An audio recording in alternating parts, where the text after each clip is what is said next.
Oo. Nakakatawa yung mask. Oh, yes. Good morning, Natalia. Hi, Natalia. Good morning. Hi, guys. Morning. Yeah. So, kamusta ang quarantine natin? Okay lang. I mean, nung start, syempre, napaka-shocking niya, diba? It's so different from anything we know. Pero after a while, parang, yun nga, naka-rest ka, everything is changed, you think a lot about different things, then you spend more time at home. And oh my gosh, siguro, ilang buwan yun, 2 buwan ako niluwas ng bahay. First time ever yun.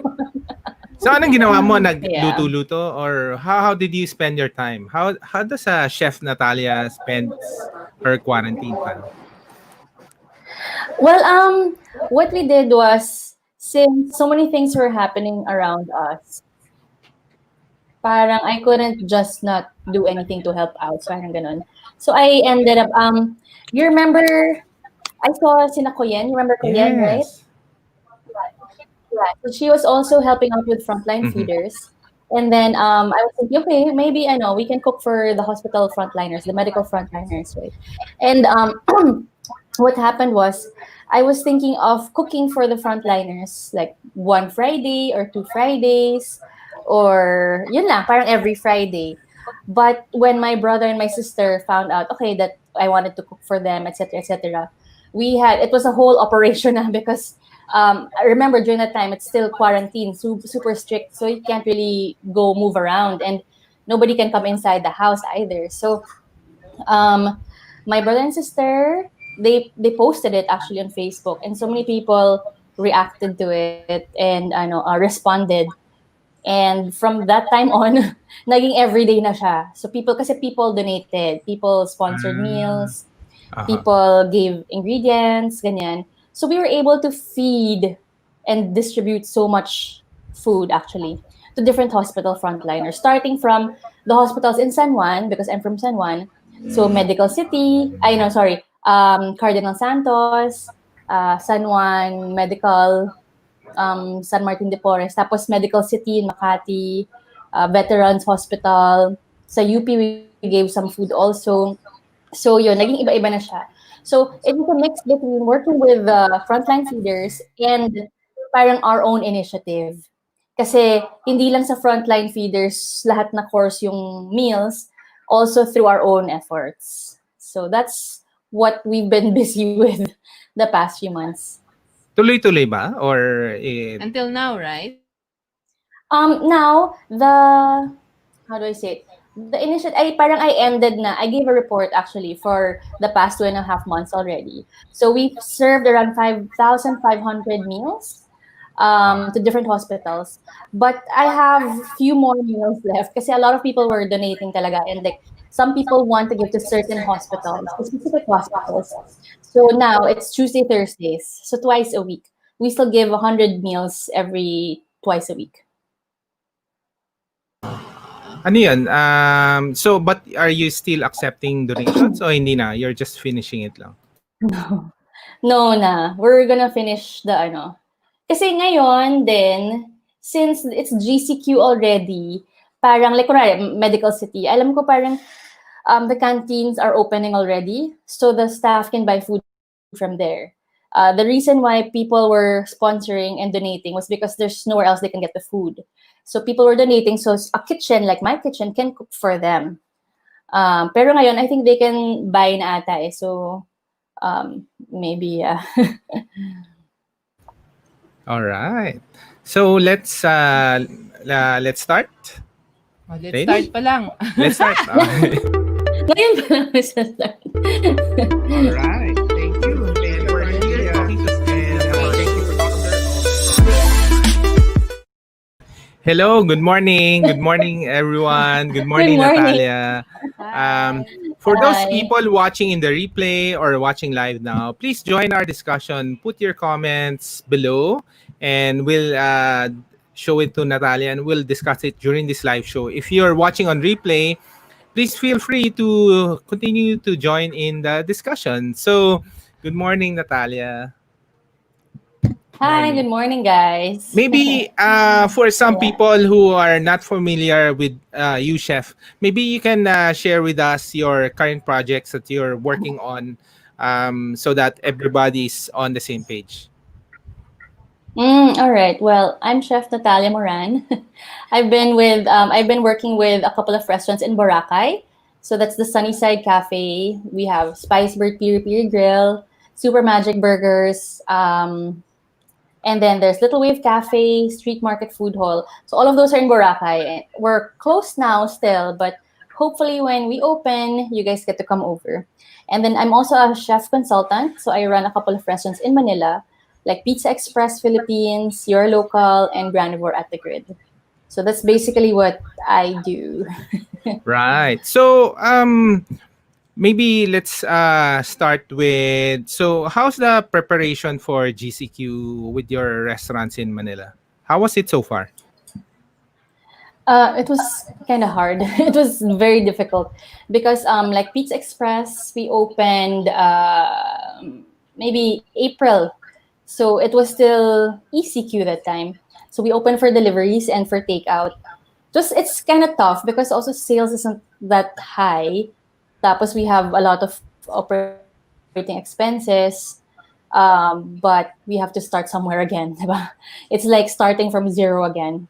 And then we have to adjust and the staff also, they had a hard time going to work because there's no public transportation, right? Mhm.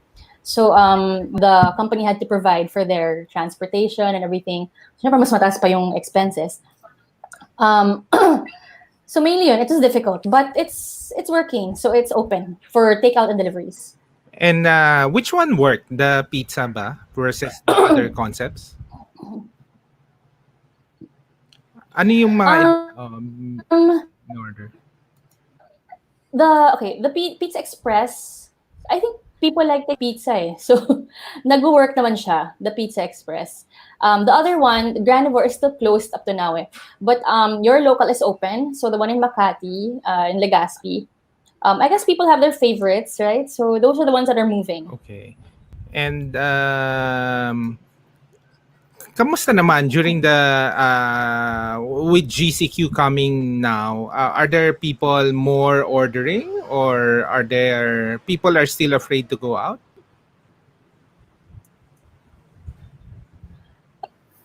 I think hindi pa siya ganun nagpipick up. Not that much. Since ECQ started, it fluctuates. So depends, maybe sometimes Sundays, mas madaming nag-order. Meron mga nag-walk-in, pero mainly talaga deliveries. So they have it delivered and picked up. So we hope it picks up more. Excuse me. And we're coming up with new dishes, new parang that are perfect for takeout, diba? So we also have to adjust to the times, right? And come up with other things. So that's what we're working on. Okay.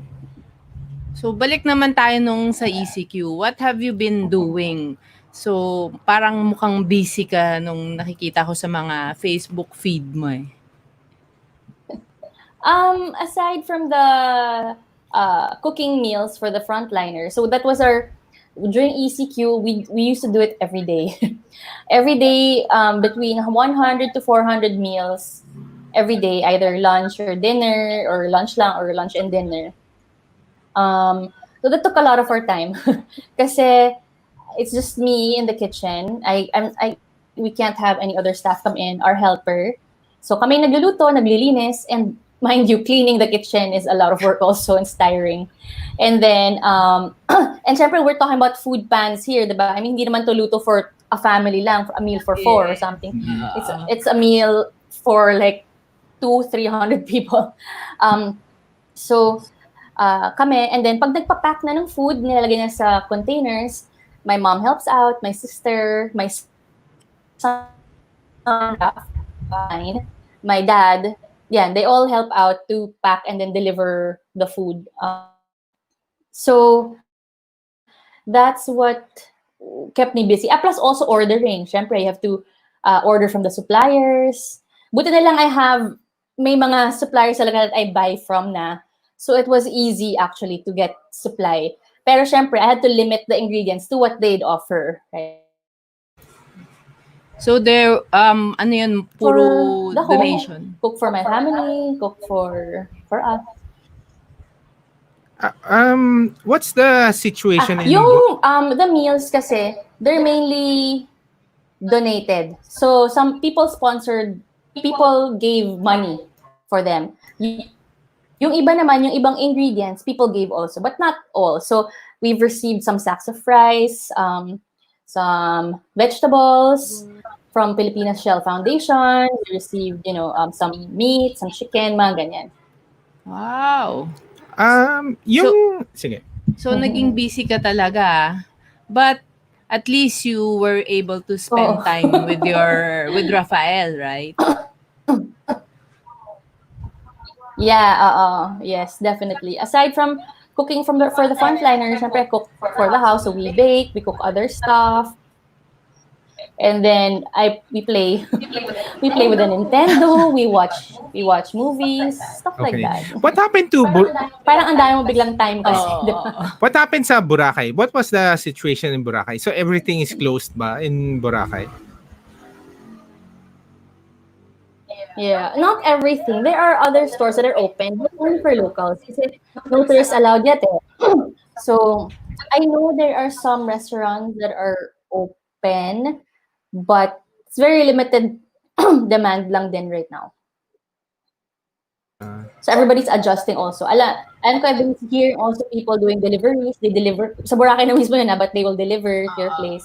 So they're also trying to adjust. Yeah.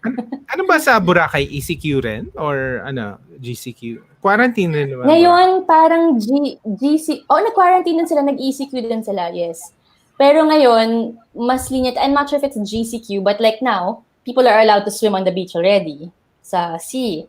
Wow. Before kasi hindi pwede yun. Bawal yun. And then they're allowed to walk on the beach and everything. So they're allowed more things now. I'm not sure if dine-in is allowed already, pero take-out and deliveries are allowed naman. And tourists are allowed to go in? Hindi pa No, rin? not yet. Alam ko hindi pa. So locals lang. Besides, there are no flights going there. I'm not sure if you're from the island. For example, you're from Aklan or from Iloilo if you want to go there. Hindi ko sure, pero alam ko no tourists allowed yet. Okay. Yung preparation for opening for dine-in, what are the safety protocols na you guys are working on for the restaurants? Naku, ang dami. Parang we're studying everything. There's a lot of things we have to implement. Now for dine-in, take-out pa lang, diba, and deliveries ngayon. So what we're working on talaga and implementing is the safety of the staff from their place to the restaurant, and the safety of all the goods that come in, and the safety of the food that we serve the customers, right? So the whole system and the whole process for that. For dine-in naman, syempre syempre the ordering system, the apps that we use, the delivery partners that we have. Pero for the dine-in, we're thinking if we have to put those acrylic stands, those dividers, how Are you putting? order take. I think we are, yes. We're looking at how to set up the tables, how to separate, how to give spaces, yung gaps, ganon.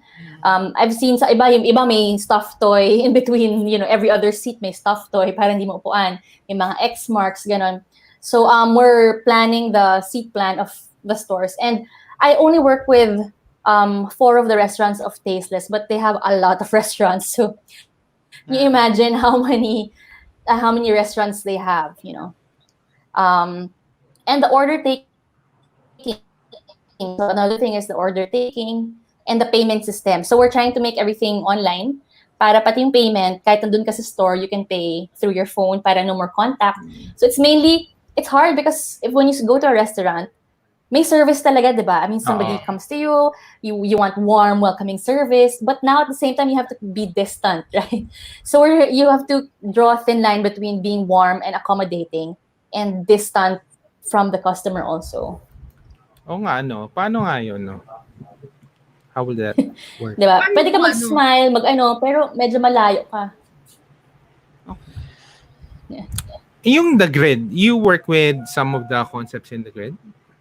Yes, we have there Your Local, and granivore also. For the Yes. grid. Sabi nga nila hindi ba the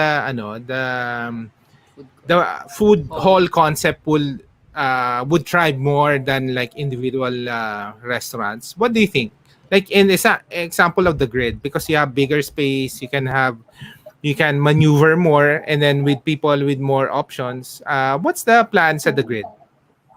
There are a lot of plans on the pipeline, pero I don't think I'm at liberty to divulge the plans yet. But there are plans to somehow evolve and adapt to these times. And I think the plans are quite exciting. But you're right. Um, the grid is a good concept. And I mean, the food hall, diba, in general. Kasi maliit lang talaga yung kitchen niya eh. Kung titignan mo, parang pwede siyang pang take out lang talaga. Uh, and then shared dining space siya. So pag tignan mo yung rent and stuff, medyo maliit lang siya, 'di ba? It's a small kitchen space. Um so now it's if you go there now, which I think you can go there already. It's set up na sa front niya, meron ng booths doon. Step 1, you order, step 2, ganyan, step 3. So doon ka lang sa may entrance. And then you just there's a Way to waiting be area seated. also. It's set up na rin for social distancing and all that. Syempre we want to make the customers feel safe also and secure and so I think it's worth visiting again. Okay. Yeah. Okay. Yeah. Yeah. So and what do you think of because you parang operated the cloud kitchen, 'di ba, throughout this time? Do you think that model will be sustainable? Yeah. Yes. Kasi cloud kitchen, a lot of people have been talking about cloud kitchens nga. But it's geared towards delivery talaga eh. There's no dine-in, right? So everything is virtual, everything is online, everything is delivered to your home or to your office. Yeah, I think it's a pretty good idea. I think it's something that can be sustainable Oh. if you're able to set it up correctly. And did you adjust your food for delivery or it's the same lang? Because syempre there's a transportation time, 'di ba? To the house, etc. Yeah. Did Mm-mm. did you do any special changes or tweaks in the menu? For pizza, none. It's still the same. We are just adding more dishes that are geared towards delivery. Because also during the ECQ, I couldn't go to the store either. So and parang there's uh, no time and parang extra effort and extra parang finances to go out pa to doing R&D for that. So now pa lang we're starting to do that now. But the past few weeks, it's a shorter menu ha. It's not the entire menu. So yun nga, mas pinili namin. Actually tama ka pala. Mas pinili namin, it's just shorter menu. So whichever dishes are ayan lumipat na sa'yo. Whichever dishes are not suitable for long distance na wait, with the deliveries and the transportation time taken into consideration, we removed it from the menu. Tapos syempre suppliers also, not all our suppliers were open. So kung ano yung ingredients na hindi namin makuha, hindi namin pwede i-serve. Tapos yung bang mas mataas pa yung cost ng ibang ingredients ngayon and stuff. So, yeah. So aside from pizza, what were good for delivery? Pizza, we have pasta there. Sa your local, there's of course the salmon donburi. We have the rice dishes.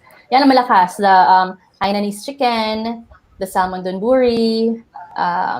Wow. Yeah, and then the others we're planning to separate. So, kunwari, like the laksa, we separate the noodles from the broth. Mga ganyan. So, then ikaw na magmi-mix. So, marami rin DIY kind of setups, right? Para nga mas fresh pagdating sa'yo. But you have to do a little work lang naman to just reheat it or mix together certain things. Ganyan. So lahat cook na lahat. You just assemble. So far. Yes, so far. Are you selling mga frozen stuff o hindi? No, we're not. For that, no. For the restaurants. Yeah. Sa Boracay, we don't know yet eh. Kasi nga, right now, flights are not yet available, di ba? And then, of course, the virus is still there, you know? I mean, it's not like it's gone. So we have to be extra careful talaga. But there are a lot of plans moving forward, I guess. So maybe we just watch out for all of those. Oo, yes. And kailan na kaya magbubukas ang Boracay, no? Naku, hindi ko Di nga ba nung alam. I don't know before the talaga. ECQ, nagka-typhoon pa or something? Di ba? Ang dami nangyari sa Oo. Boracay eh. Di ba? December yun. I think the typhoon was December, naman. January.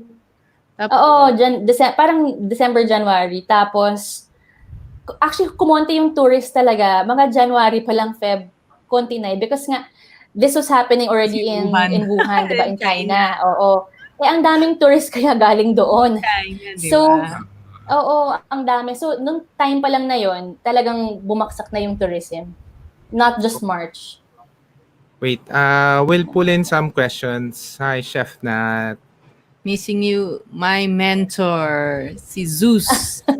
My question. What are the ideal food concepts suitable for delivery and takeout? Yes, Yan. based on your experience, diba? If you're opening or creating new concepts for the new normal, what do you think are the food concepts suitable? Aside from pizza, of course. A lot of Pinoys really Pinoys like to eat good food, syempre. Pero sometimes wala ka ng time gumawa or mas mahirap. So I think if it's meals for families of 4, mga ganyan, and up, like mga either chicken, beef, something na medyo mas matagal mong lutuin na hindi mo gagawin sa bahay mo, pero kinikrave ng mga Pinoy. Something that's relatable to Pinoys, I would say like mga and baked stuff also, baked goods. So, roast beef, ganyan, mga baked lasagna, or like, mga, yung or like, what's this, lengua, or kare-kare. Trabaho, yung mas, it takes time to make. Matrabaho siya gawin. So, parang, orderin ko na lang kaya, di ba? Tapos, mga baked stuff din. Alam mo, mga cakes, pastries, gano'n. Ay, yung mga, parang, kasi I tried making a cake sa bahay. I tried making cake during the ECQ. Oh my gosh. Mahirap siyang i-decorate. I mean, masarap naman, pero yung pag-decorate, pag-icing, oh my gosh, matrabaho siya. Tapos biglang kakainin lang bibili na lang ako. So, bumili ka na lang. May question ako. 'Di ba, during the lockdown, lahat ng tao nag-bake, nagluto, basta they discover things that they never did when it was COVID, na wala pang COVID. So how would ano sa tingin mo mangyayari after? I mean, would they bababa yung mga sales sa sa sales ng mga restaurant or what, ganyan? Kasi marunong na sila eh, 'di ba? So sa tingin mo ba may effect? Yeah. I think, for the home cooks who started baking and selling during ECQ and stuff, I mean, kudos to them talaga kasi you get to innovate and you think. Kahit ako parang maisip ka, ay, ano kayong magandang gawin? Or parang may na-discover kang bago sa sarili mo siguro that you're able to actually bake something really good that people are willing to buy. I think if you're able to sustain it, then good. But some of these people kasi also have work, diba? Or do corporate, or maybe they'll go back to their work. I think if you're really dedicated, you spend time and effort and everything in it, then maybe yes, it can be something that you can go do pa rin. With regards to affecting the ones in the existing stores, restaurants, cafes, bakeries, possible. Kasi, alam mo, mas mataas ang overhead pag may existing store ka na ngayon eh. Imagine mo the ones who are doing it from their homes, there's no rent, pretty much. Minimal utilities, and it's utilities from your house. It's not from a commercial space, right? Mm-hmm. And then, everything is online so far. But yun na nga, if you want to make it sustainable, you're gonna have to syempre register it, you're gonna have to go through all the works and everything. And if your product's really good, marami kayang, 'di ba? Marami namang restaurants ngayon started from their homes, started from mga weekend market, started from, you can start small, but if you're really dedicated to it, then yeah, it can grow big. Why not? Mhm. Yeah. What do you think of have you thought about teaching online yung mga skills mo? I know you were teaching before, but have you considered teaching online or doing all YouTube videos and stuff during this time? Funny you asked that. I was just talking to somebody about that the other day. Oh. Hindi ko alam. Kasi medyo mahiyain ako actually. Hindi ko nahihiya ako, so hindi ko pa alam. Pero I've done the first ever YouTube video I did was for the Department of Tourism. So Ah, they were asking for a local Filipino dish that you made during quarantine and all that. So I made a champurrado. It's very simple. So we made a video out of it and everything. And then yeah, there are a couple of videos coming out pa. But if you ask me if I want to do it for the long time, or for talagang make videos, teach online and stuff, I'm not sure yet. mhm. Okay. Saan lumalabas yung videos mo sa DOT? I made one lang. So, well, it's on YouTube. I don't know what they did with it. It's with them pa. They So I haven't just shared published it it. pa lang. Pero it's with them. They will use it somewhere. Yeah. Oh. Galing ah. Galing, galing. Question. Oh, May question again. okay. What advice Oh. would you give small-scale food franchisees for them to cope with the decreased foot traffic? Yung mga kiosk type. Foot traffic. Oo nga. Yeah. Marami nga talagang, depende kung ilan din ng stalls meron ka. Kasi ngayon, I suggest you really move towards having it all online and deliver everything. Really. Kasi people won't really want to go out just yet. And I think you should keep the branches that are, kunwari, if you have 2 branches in one city, maybe you just operate one, diba? Kasi from that area, you can deliver already to everything close by in that city or what. And ngayon kasi offices are starting to get back to work, diba? The office people. So I guess if you have a branch na malapit sa office, or I think office lang ngayon talaga kasi wala namang schools ngayon eh. So yung malapit sa office, na office workers can go to take out and go back to their office, I think that's okay. Diba? I guess you can keep that. Pero talagang you have to limit your expenses. As in like, talagang tighten your belt, I guess. And do the minimal, the minimal. Okay. And ano But ba? also, I know sabi niya franchisee eh. Oh, sorry. Franchisee. Sabi niya franchisee. Pero kung pwede ka maglagay ng ibang food that you think are, that people will buy now during this time, then maybe you can add something or adjust something. Yun lang. But if not, then you have to stick with your current lineup, right? So more of na lang talaga eh, being flexible, being able to deliver. No? Yeah. And deliver. Alam ko ngayon kasi the third-party deliveries, they also charge kind of high. So if you're What able do you to think about market them? yourself, medyo mataas nga yung charges nila. Kasi ngayon, excuse me, parang halos lahat ng sales sa delivery na pupunta eh. 'Di ba? Wala nang dine-in kasi ngayon. So, imagine mo, parang nagbayad ka rin ng rent. Kasi nga may delivery charges eh. Mas lalo na those who absorb the delivery cost. Some kasi just add it eh. 'Di ba? So, yung delivery na yon pinapatong lang. For example, home baker ka, home cook, home business. Lahat ng mga deliveries, 'di ba? Add-on yun sa in-order mo. Pero sa ibang restaurants, hindi eh. Parang pinasok yun sa cost. So, malaki din nababawas. So, if you're able to market yourself online or however, tapos meron kang sariling delivery fleet, or you have your own delivery riders and stuff, maybe that will be better kasi less cost. Maybe. I don't know. Yeah. For Tasteless, do you have your own delivery ba? Or you just work with a third Uh, party? Not yet. Ngayon, third party delivery. Yeah. But I think we're working on other means of delivering the food also. Yeah. Mm. Okay. Mm. And Pizza Yeah. Express is just open in BGC It's open or in all? BGC and in Mega Mall. There are two branches. Ah, Yeah. oh, kamusta naman sa Mega Mall? Is it normal na ba? Sa Mega Mall, I haven't been. So I really don't know. Pero I've just seen pictures. But in terms of sales, it's really low. Low pa din ngayon. Hopefully, it'll Mm, pick up soon. okay. Mm. Oo nga. Yeah. So, maybe what's your advice for chefs, culinary, ayun nga, mga franchisee at this point in time? Kasi nga, this is a very difficult time for everybody. What should they think? How should they think about this moment? Keep going. Keep innovating.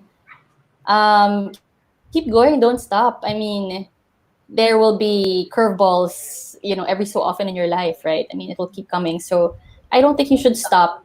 Think about it, how you can move forward, but syempre, keep fighting. You just have to innovate and maybe change some things in your restaurant or, create something different, create something new, create something that you think people will enjoy now. Or there's a lot of demand bigla, di ba? Kasi there's also a lot of things needed ngayon during this time. So if you can fill those, then I think you'll be fine, right? Yeah. I think ang maganda nga sa Philippines yung fighting spirit, 'di ba?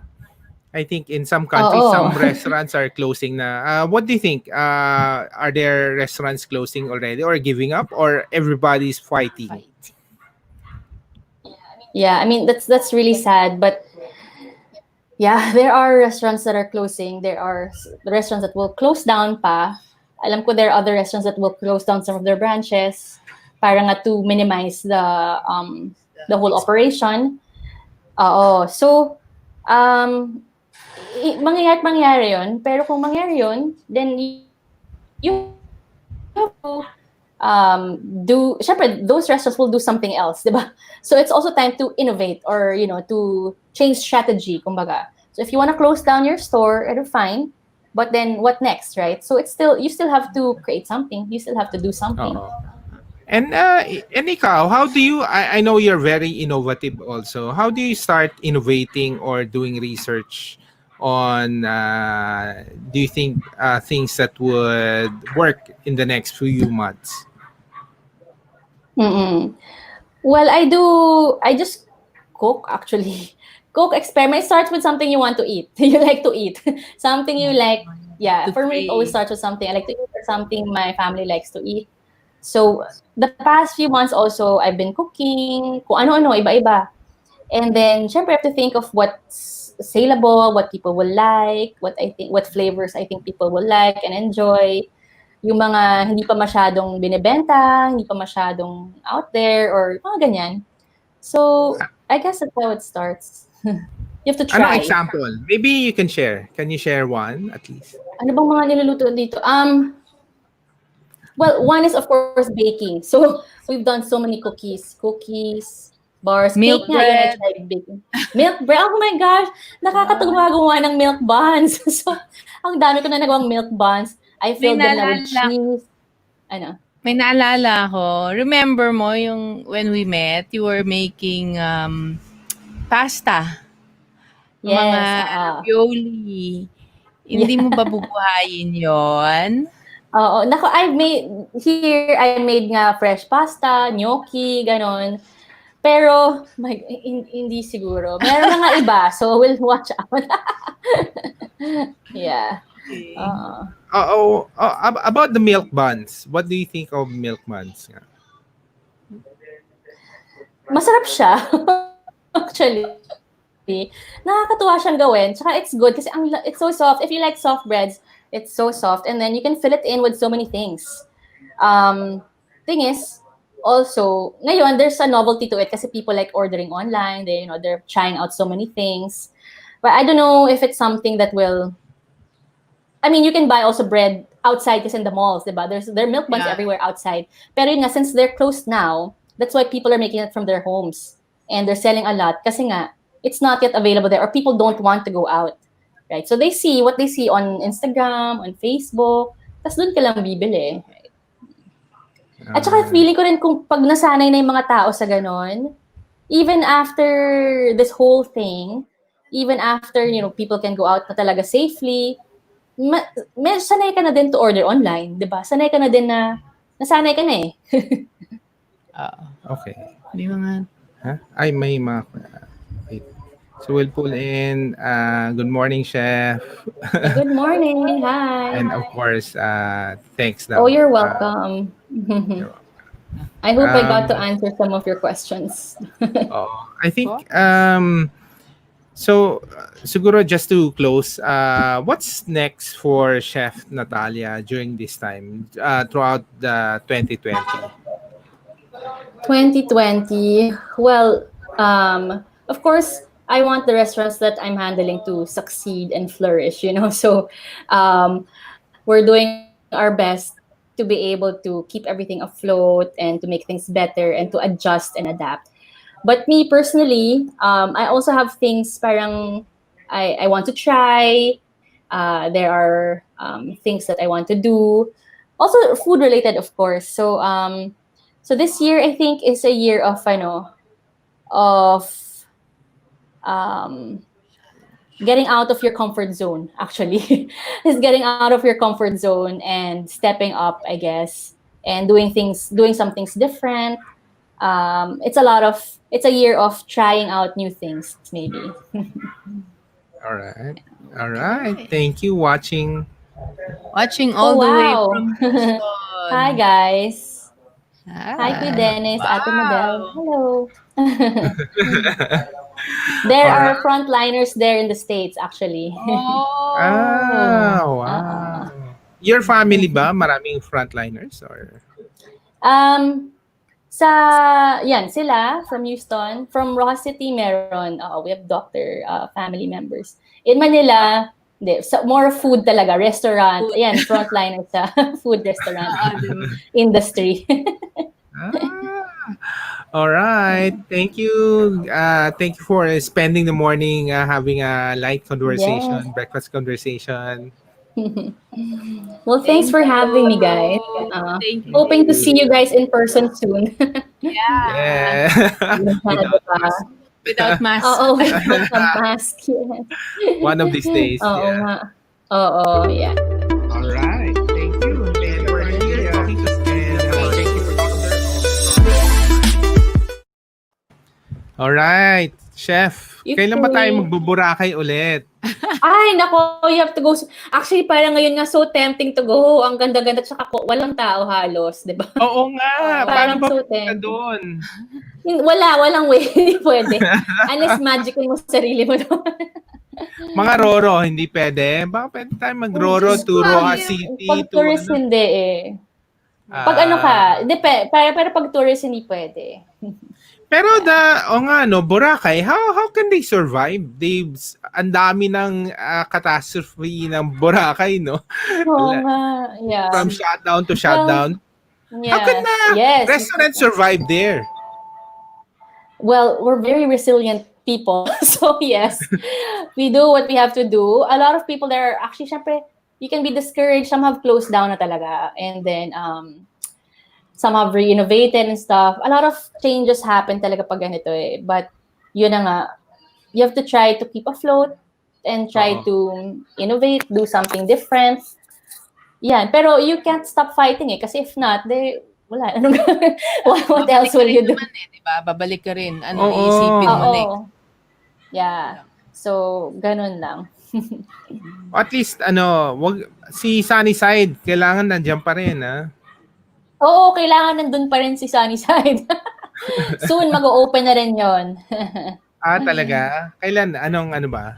May target Walang ba? date pa talaga eh. Wala. Pero, hopefully soon. Yes. Yeah. Pero ang maganda siguro ayun nga yung di ba may, anong tawag niya? Food hall? Ano yung food hall ng Street Boracay? market, yes. Street market, yeah. Street I think that market, one would work, yeah. Kasi it's outdoors, you have bigger space, di ba? Mm-mm. Smaller concepts. Yeah. Oo, We'll outdoor. see. But all of Marami those, bang yeah. marami bang COVID cases sa Boracay before the ECQ? Parang wala naman. Wala. Parang wala naman, Wala di akong ba? siya narinig. Yeah, wala.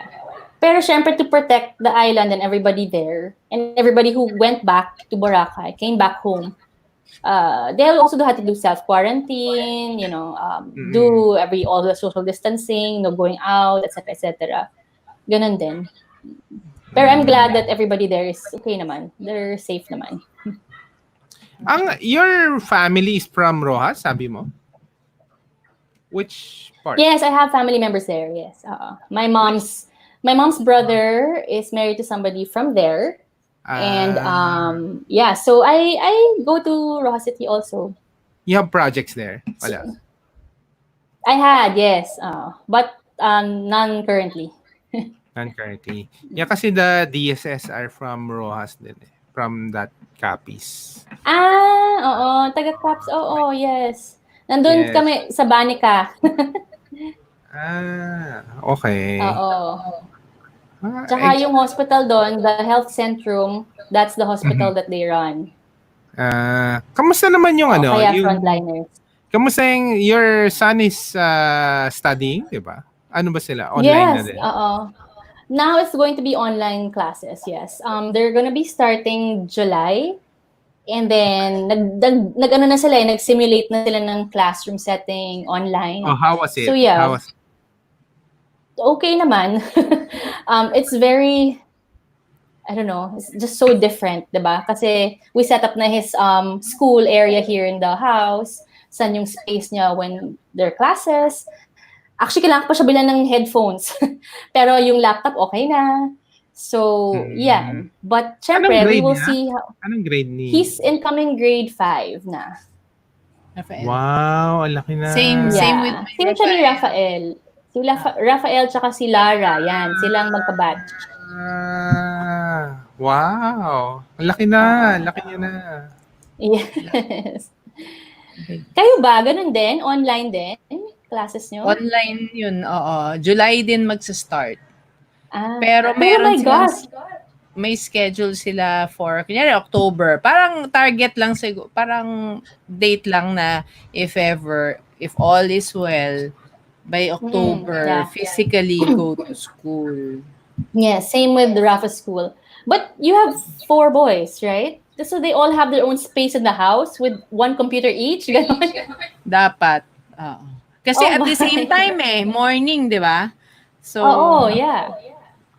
yun. Wow. Wala pa kaming Kailangan talaga computer. nasa paano? bahay ninyo. Hindi, paano raw? Hindi ko alam. Hindi ko alam. Bahala na May si isa Dad. sa phone. Hindi ko na. Bahala na. Pwede naman pala sa phone. Oo nga. Ay, paano kung nag-interview ka? Wala nang interview si Anton ngayon. Ang laptop napunta sa Pag July, boys. wala na. Wala na. Oo nga. Baba Nasa interview. boys na. Nasa boys na. Yeah. Sila na mag-interview. May ano ba kayo? May ginagawa ka for Father's Day? Specials? Or wala? Same lang? Ngayon, wala pa. Wala. What we're Wala. working on talaga, well, at least the restaurants in Manila, what we're working on are the other DIY projects, food for delivery, the things we have to add to the menu. Yan. And then, Okay. mainly yun pa lang. Yeah. Kamusta yung grain concept mo? Marami bang nag-order? Actually, malakas siya. To be honest, malakas siya. Healthy. Oo. Talaga? Malakas siya, ha? Oo. Na-shock din kami. Na-shock din kami kasi Why? one, masarap naman talaga. Why? Pero it was it's so young pa eh. It opened December tapos biglang nagkaganito, 'di ba? So we can't open yet. Parang nahirapan pa kami to open that one. But soon it will open again, yeah. Healthy kasi, tapos sa Rockwell pa eh. I think. Oo, tsaka wala kasi, sa grid kasi, siya lang talaga Walang yung healthy. healthy concept dun eh. Kaya, mas, ano siya. Ganun ba? Oo, kasi Mm-mm. lechon, Korean. Well, the Oo. Thai concept. Pero hindi naman Oh, the Thai one's good sa yung also. health. Oo, pero iba to. Pero Iba yung healthy, oo, iba. yung healthy Tsaka, ba? masarap naman yung dishes, masarap yung individual components. So, pag pinut together mo siya, hindi naman siya lasang healthy na parang, Oo, ay, ayoko na. kawawa naman ako, parang puro gulay lang. Ay, gano'n. Hindi naman siya, I mean, it's still tasty. I mean, Oo. Of course. Wow, that's nice. Okay. All right. Thank you. Thank you. Thanks, Picture. Ay, guys. wala tayong picture. Photo. Ano na yung mask? Ayun. Ano ba yan? Mukhang mas lalo kayo magkakasakit niyan. Oo nga, ang pag-fit. Picture. Picture daw. Okay, one. Okay, one more. Solo. Ay, hindi ko. Yan. Solo. Solo. One more. Solo.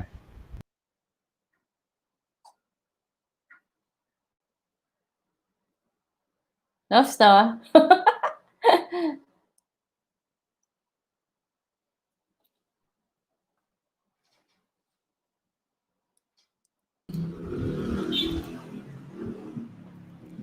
Thank you. Wait. Ayun, si Pamo. Wait. Oh, hey, Pam. Joey. Hi, Joey Joey. Torres, Thank you. Good job.